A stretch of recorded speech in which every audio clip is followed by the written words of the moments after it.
Good day. I want to appreciate the co-chairs for this opportunity to speak about the situation in Nigeria.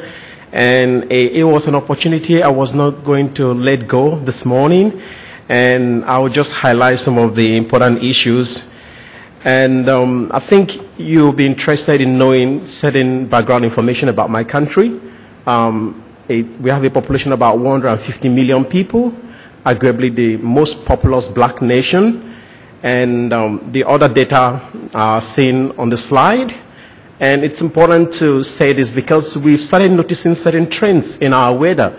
We usually have dry and wet season, but recently we've been having some changes in the weather. And I may just allude to that in one or two disasters we've witnessed this year. And flooding, now it's still raining in Nigeria. This should be the dry season, but we're still having rain. So we can't predict the seasons anymore. And we have these big rivers, River Niger and Benue, dividing the country, and there is a coastland. Now, what are the disasters that we encounter in my country? I could just group them under natural, man-made, and human natural. And I've highlighted some aspects of these items on the slide. The man-made. Now, a huge amount of the disasters that occur in Nigeria, it's man-made. We're blessed with a nice environment, good weather, and rich country, but we've been plagued since independence by man-made disaster. Of course, there is human and natural interaction because of certain unregulated activities of the people. We've been witnessing certain natural disasters that were triggered by human activities. And the prevalent disasters are frequent oil spills, pipeline vandalization, and fire outbreak. It's like a cocktail of these three things. You know, we have oil spills by some oil companies, and we have pipeline vandalization of people, locals who are living nearby trying to scoop oil or trying to vandalize pipeline, and then by so doing sparking fire.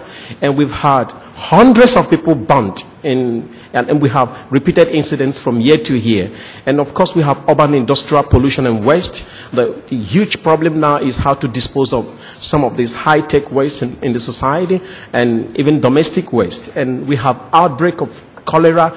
Now, in the northern part of the country, they've recorded about 300 to 500 deaths in weeks from cholera outbreak. And we have a rise in number and severity of floods.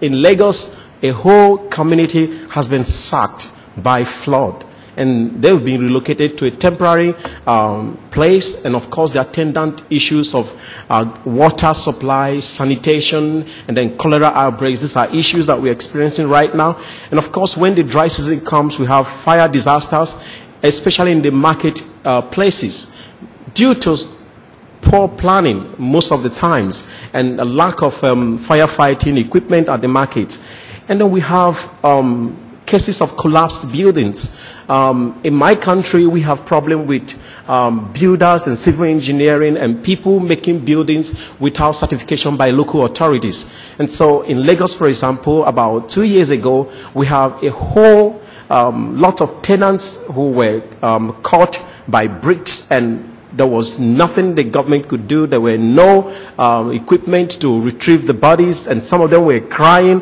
and they were literally watched to die. And that continues to happen. And you could see in red, I've highlighted ethno-religious conflict. This is #1 disaster in my country. I mean, fight amongst religious groups, the Muslims, the Christians. And I'm sure that most of you heard about the Just crisis, where hundreds of people were slaughtered. I was just checking the mail, the newspapers recently, about 2 days ago, and the killing has started again in Jos. And so these are man-made disasters. And of course, we have in the notable spot of the country drought and desertification and locust invasion that literally eats up the crops. Now, what is the institutional response to disaster in my country? We presently have something you could call an established organization or agency of the government that should respond to disaster. And it is called National Emergency Management Agency, NEMA.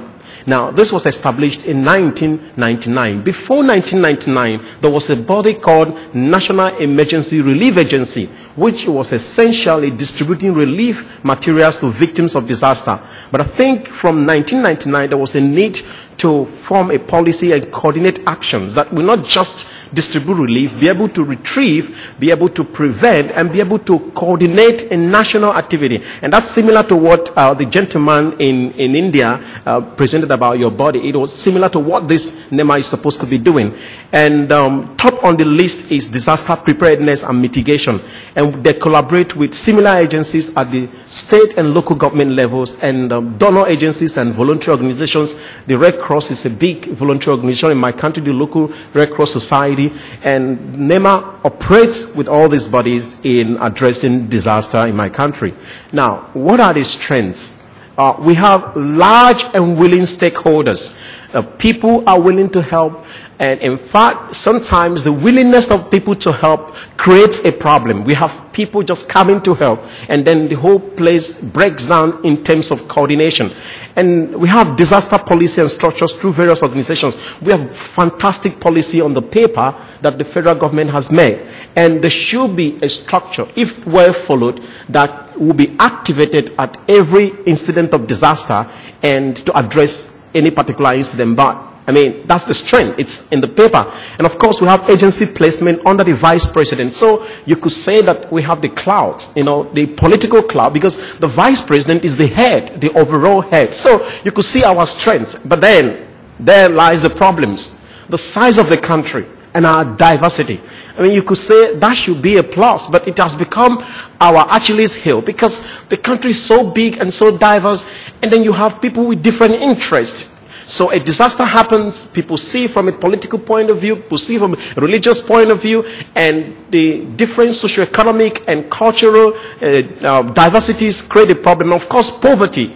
People know the right thing to do, but because of prevailing poverty, which is a shame because my country is one of the richest countries in Africa, but there's so much poverty due to poor or inappropriate appropriation of our natural resources. And so people build on canals, flooding occurs, and people vandalize pipelines, and of course the level of education of the people, and the lack of proper record.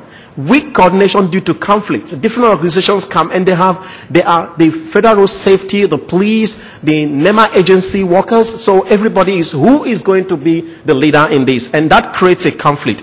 Of course, inadequate positioning of stakeholders. For example, I can tell you this, and I've mentioned it in the issue that is going to be shown in the subsequent slide, that we don't have experts that should be at the driving seat, or of course offer some advice. For example, the forensic pathologist and some other people who are technically competent in advising in areas of disaster. They are not in the forefront. There are bureaucrats and politicians that are put in place, and so stakeholders that are supposed to be at the driving seat are passengers, and that creates the problem. Of course, level of preparedness of government at different levels. People just wait for disasters to happen, and so we don't have a ready-made system that is ready to address some of the peculiar challenges we encounter in disasters in my country.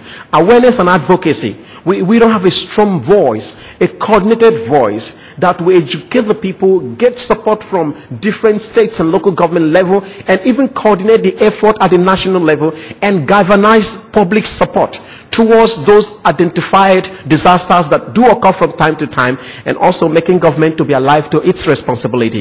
Of course, we have no policy on data standardization and sharing, so everybody is doing their little work in their little corner. People, the police is doing their little work. They don't want the Federal Safety Corps. They don't want, so everybody, you have no data sharing that could make people to be able to evaluate their functions and troubleshoot and profile way forward. What are the issues? Frequency of mass burial in disasters. Now, I have had to call, when Steve was making a presentation, Professor Williams Odesami is the oldest forensic pathologist in the country. I've had to literally call him and say, have you heard this recent disaster?